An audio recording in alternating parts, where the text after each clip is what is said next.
and welcome to dailynewsanalysis. Today we are going to discuss the editorial discussion and news analysis of dated July 9, 2022. The topics are environmental health, fair play on bridging the gender pay gap in sports. This is relevant in GS paper 3 and also in GS paper 1. First topic is the environmental health. This is relevant in GS paper 1 and in GS paper 2, that is in environmental pollution and degradation and also in the disaster management. Before going to our news analysis, we have to look some basic concepts about the heating of our environment. So the first reason is the urban heat island. So the urban heat island, this is defined as the local and temporary phenomenon in which certain pockets within a city are experiencing higher heat load than its surrounding area. So this urban heat island means it is a formation of certain pockets.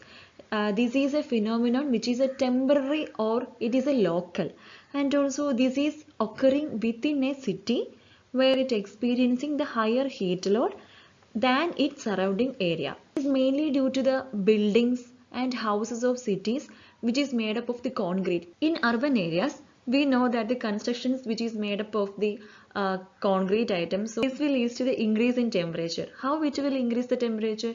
By means of trapping. So the heat is trapped and it is not able to dissipate easily. And the urban heat island is basically induced due to trapped heat between the establishments made up of the concrete. And the temperature variation can range between 3 to 5 degrees Celsius. So this is about the urban heat island. Figure representing the urban heat island. This is the rural and the suburban residential, commercial area, city and urban residential, park, suburban residential and again the rural farmland. So here we can see the urban heat this is more in the city as well as in commercial and the urban residential area. And the next part is the heat waves. So what is heat wave? So heat wave, it is a period of abnormally high temperature. This is more than the normal maximum temperature that occurs during the summer season. We know in summer season there will be heat, but heat wave means it is a period of abnormal high temperature. Already there is high temperature is in summer season. In case of heat waves, this is the more than the normal maximum temperature that is occurring during the summer seasons. This is mainly in the northwestern and the south central parts of India. This is the northwestern and also this is the south central parts of the India. And it is a condition of air temperature which becomes fatal. So this can lead to death, and also certain the diseases will be there like the circulatory or the respiratory issues. Sometimes this will also lead to the mental illness, and also this will damage the crop. Lots of impacts are there because of the heat waves. So we can see the impacts of these heat waves. The first one is the mortality and the morbidity. The mortality means the death, and also the morbidity means the rate of infections or the diseases, and also the crop damage. Here the morbidity, we already discussed that the morbidity or the disease conditions which is mainly include cardiac diseases, also the respiratory and the mental illness. These are the three main diseases because of the impact of heat waves. And the crop damage and the labor productivity loss and the wildfires and the droughts. So these are the major impact of the heat waves. Coming to the news, that is the beating the heat. We know that our planet's temperature is rising steadily. So our India must include the financial incentives in order to adopt for the effective cooling plans.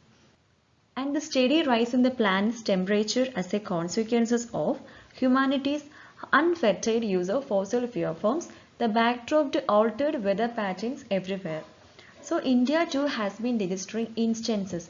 India is also suffering some instances of the anomalous weather with alarming frequency, means like the erratic monsoon and the coastal erosions. The analysis, this is from the public weather data over the last half a century by the Center of Science and Environment, that is the CSE. It suggests that all India average temperature during the monsoon months. So the monsoon month is June to September. So the all India average temperature during this monsoon month, that is the June to September, which is higher than the summer months. So the monsoon month is June to September and summer months is the March to May. And this data shows that the all India average temperature during the monsoon month is higher than the summer months. So this is showing the erratic monsoon and also the coastal erosion. And the monsoon temperatures are 0.3 degrees Celsius higher than the average summer temperatures when compared from 1951 to 18. In 2012 to 21, this is anomaly rose to 0.4 degrees Celsius. So this is a concern area, means the monsoon months having more temperature, means the average temperature is higher than the summer months. This is because of the planet's temperature rising. According to Indian Meteorological Department, they said that our average temperature has risen 0.62 degrees Celsius from 1901 to 2020. And also there is an analysis there, that is a CSE analysis, which is supporting the similar studies. It has not maintained uniform rise in temperature across seasons. So it is the winter, that is January and February, and the post monsoon, that is October, December, average all India temperature that have risen faster than even the monsoon and summer temperature. So we already know that the monsoon temperature is more than the summer temperature, but the studies or the analysis show that the winter, that is the January and February, and also the post monsoon, that is from October to December, where the average all India temperatures have been risen faster. And the average daily maximum temperature for the northwestern states in March was 13.7 degrees Celsius. All India average was that time, that is a 33.1 degrees Celsius or 2.5 degrees Celsius hotter. And the average daily minimum temperature showed an even larger, that is 4.9 degree Celsius difference. South Peninsular India's normal minimum was 4 degree to 10 degrees Celsius higher than the temperatures in northwest India. So these are the data or the analysis by the CSE. So because of this rising temperature, lots of deaths are due to the heat stroke. So which is mainly recorded in 2015 to 2020. Around 2,137 people had reportedly died because of heat stroke and also due to the excess environmental heat. The heat stroke is mainly affected in the northwestern India. But the southern India had reported 2,444 deaths due to the excess environmental heat, with Andhra Pradesh accounting for over half the reported casualties. So Andhra Pradesh have the more data or the more mortality rate. The urban heat island effect. We already discussed about the urban heat island. So where the cities, because of the concrete surface, the heat is trapped, and this will lead to the lots of health issues, and means the heat stroke will be there, and also the further morbidity will be there. The morbidity is like the mental illness and also the respiratory and the circulatory illness will be there. So whereby the cities, because of the concrete surfaces and dense populations, we know that inside the urban there will be lots of slums are there, and also the large constructions are there, and all these things will trapping the temperature inside the, means trapping the heat inside the urban, and this will lead to the urban heat island effect. When comparing to the rural habitations, the temperature will be higher in the urban areas, and also population is more dense in the urban areas, and this will leads to the heat stress. Indian authorities are cognizant of these trends, with some states led by the Gujarat having heat action plans, that is the HAP. Heat action plans or the HAP, the National Disaster Management Authority is working with 23 out of 28 heat-prone states to develop the HAPs that stress changes in the built environment. It is to adopt the changes in the built environment in order to reduce the heat in the urban areas, as well as to prevent the rising of the Earth's temperature. So using materials that keep the indoors cooler. So what we have to use is the indoor cooler, and also we have to know about the early warning systems about the heat waves and improving our health infrastructure in order to treat the heat stroke patients. The casualties will rise, and if there is a poor or the inadequate health infrastructure is there, this will lead to the increase in the mortality rate. So India have to include the financial incentives through the budget, and this is important for the effective cooling plans, and adapting to and mitigating this most visceral challenge is the need of the hour. Our next article is Fair Play on Bridging the Gender Pay Gap in Sport. This is relevant in GS paper 1 in society, that is the role of women and women's organization and the social empowerment. The fair play on bridging the gender pay gaps in the sports. So this is the relevant news where it will bring the gender equality, where the equal pay in sports will bring in more women as players as well as the fans.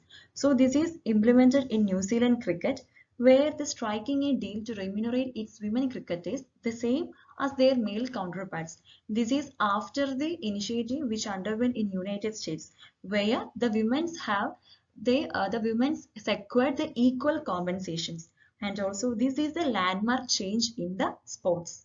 It is a good initiative. It will lead to the women empowerment and also the equality. This step which is forward and will be a huge rocket for the young women and girls. And also the tennis, this is the first move because of the untiring efforts of Billie Jean King.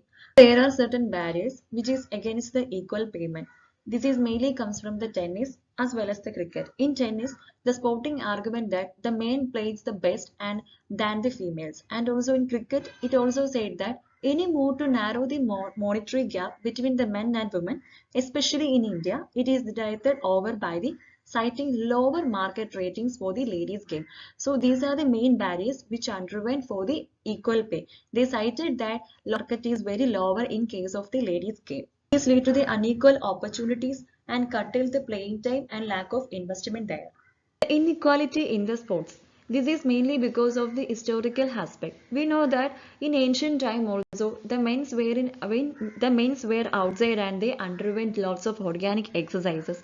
That time too the women have been forced to internalize the sporting. Means that the sporting participation is not for the female. This is only for the male, as also they were for the child rearing, cooking and also for the domestic management. These were the duties allocated for the women. This adversely affected the modern times and also it also influenced in the sports area where the females are facing inequality in their payment and also the opportunities.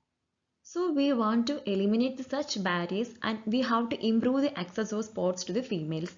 The prime example in India is the Saina Nehwal and the PV Sindhu, who had benefited from a reasonably well structured system and found success to become highly paid stars in their own right. So if we reduce the pay gap, it will directly increase the fair and respectful with recognizing the effort and excellence made by the women in the field of sports. Like the males, females are also doing hard work in order to get their achievements in their sport. So it is the time the vicious cycle of fewer women means fewer women are accessing the sports and fewer are becoming professionals and commercial opportunities. So lots of inequalities are in the society. So if we take such a step, then it will lead to the development of the economy as also it will reduce the inequality. So this is the end of today's discussions. I hope you all got it. Thank you.